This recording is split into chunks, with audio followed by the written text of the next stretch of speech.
Hello everyone, welcome back. In this lesson, we are going to talk about a common issue you may often encounter when designing a PCB.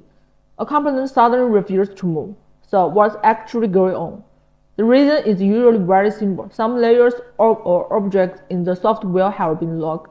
Let me walk you through the steps to check this. It's very easy to fix. Step 1. Check if the component itself is locked.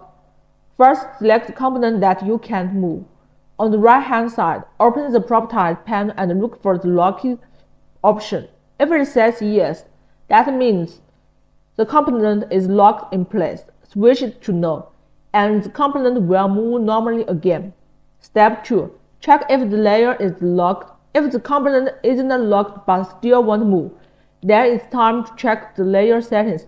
Open the Layer Manager on the right side and look at the layer you are currently working on.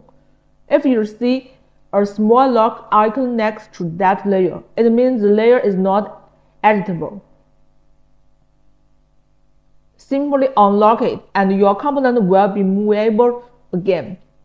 Step 3. Check if certain global objects are locked. Finally, we also need to check whether some global object types were disabled. In the display filter, you'll see checkbox in front of various object categories. If any is disabled for a certain type, its checkbox will be unchecked.